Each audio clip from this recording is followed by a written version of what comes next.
Bonjour à tous, pour continuer dans le marathon des dessins animés des années 2000, nous allons passer de l'univers des animés manga à celui des contes de fées. Donc au final, pas si éloigné des Disney que ça.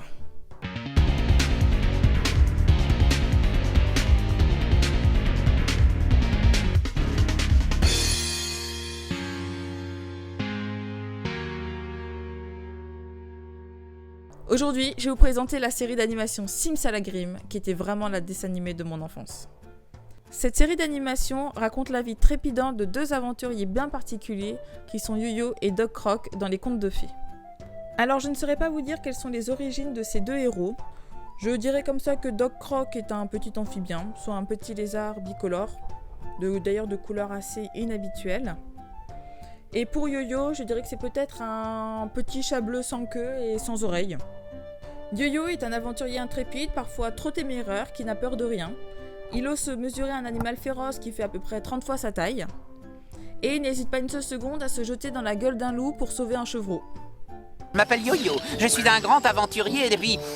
toujours. Doc Croc, comme il aime à le dire, est un professeur virtuose dans plein de disciplines. Il est un peu la voix de la raison, comme un Jiminy Cricket. Il doit souvent calmer les ardeurs de Yo-Yo et le pousse à réfléchir avant de faire trop de bêtises. C'est une mauvaise journée, il faut pas hésiter. Vite, il faut vous réveiller avant le retour de cette maudite sorcière, les enfants. Oh, il y a certainement un autre chemin, c'est évident. Que je sache, la vieille sorcière n'a pas d'aile. Il est aussi très érudit et utilise souvent ses livres qu'il transporte dans son sac. Si je regarde dans mon encyclopédie, on voit que ces oiseaux sont des cigognes et non des perdreaux. Ces derniers se trouvent la plupart du temps dans des broussailles et des ronces. Ils sont toujours transportés par un livre de contes de fées magiques qui les anime et les dépose dans chaque conte avant de revenir les chercher à la fin de celui-ci, quand tout est bien qui finit bien. Et comme il aime à le dire... Ils vécurent heureux, pour toujours. Alors chaque épisode traite d'un conte de fées en particulier, ils peuvent donc être vus dans le désordre.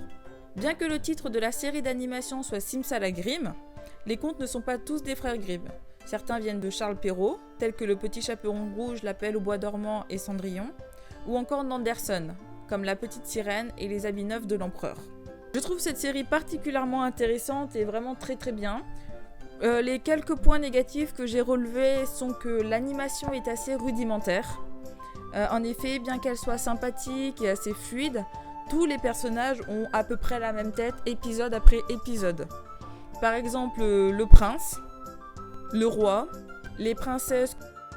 On peut donc se demander si le prince ne s'amuse pas à se balader de conte en conte dans le but de collectionner le plus de princesses possible. Ensuite, de temps en temps, on peut remarquer qu'il y a quelques loupés dans l'animation, telles qu'une cage qui flotte dans les airs, sans support. Les princesses ne sont pas toutes mises à leur avantage ou sont un peu dévalorisées. Par exemple, dans l'épisode de Réponse, elle ne sait pas ce qu'est un homme avec une barbe. Alors que ça ne fait que 10 ans que la sorcière l'a kidnappée, qu'elle en a à peu près 16, donc normalement elle est quand même censée savoir qu'un homme peut posséder une barbe. Oh, mais que faites-vous? Oh, c'est votre visage. Il y a plein de poils et il est râpeux. C'est normal, c'est un homme, tous les hommes ont de la barbe. Ensuite, la princesse du conte roi de truc machin, qui a un très mauvais caractère, refuse d'épouser le premier venu. Alors son père la force à épouser le premier ménestrel qui arrivera au château. Il se trouve que le ménestrel en question est un de ses nombreux prétendants qu'elle a rejeté, qui est un roi. Il décide de se déguiser en ménestrel, l'épouser, et qui s'emploie ensuite à lui donner leçon sur leçon pour la forcer à avoir un meilleur caractère.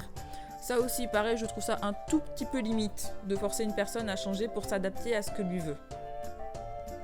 Le dernier point négatif, je dirais que ce sont peut-être les relations familiales qui sont représentées dans les contes et surtout dans ces adaptations.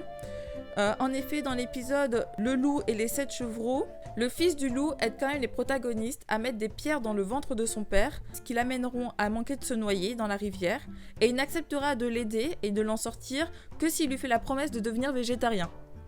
Alors bon, niveau famille, c'est quand même assez léger.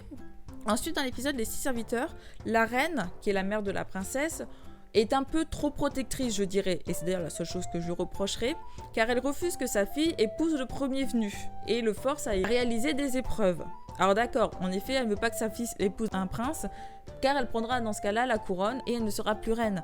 Mais bon, à la fin, quand le prince réussit toutes les épreuves et que la reine finit en quelque sorte atomisée, la princesse n'est absolument pas triste de perdre sa mère et est plus que ravie d'épouser le prince qu'elle vient juste de rencontrer. Personnellement, je trouve aussi ça un petit peu limite.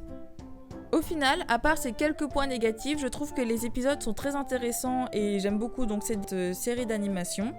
Certains épisodes contiennent des chansons, ce qui, bon, d'accord, nous fait penser un peu à Disney. Dans certains épisodes, nous avons donc un chœur composé de 3 oiseaux.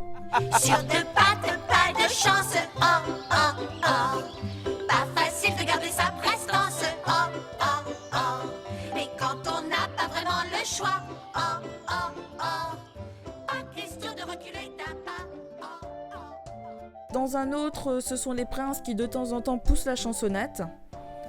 Je me promenais dans la forêt, les oiseaux chantaient sur les branches.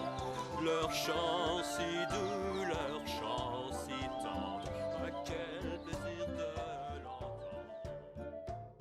Ou alors Yo-Yo qui se lance un peu dans un rap endiablé avec les 7 chevreaux.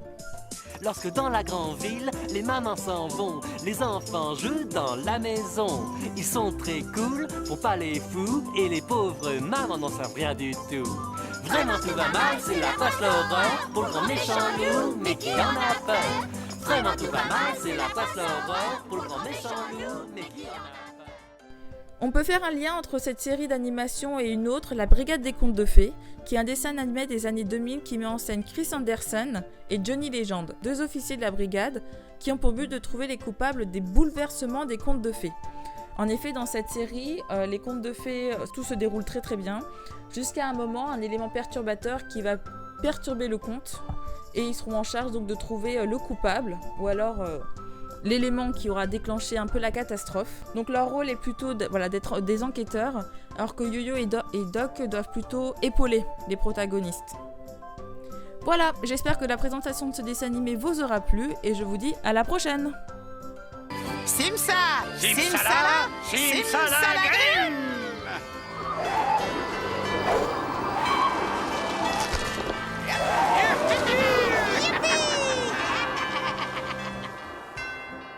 Aujourd'hui je cuis, je rôtis, demain l'enfant de la reine sera mien. Nul ne sait, oh quel affront, que Oustroupistache est mon nom. Nul ne sait, oh quel affront, que Oustroupistache est mon nom.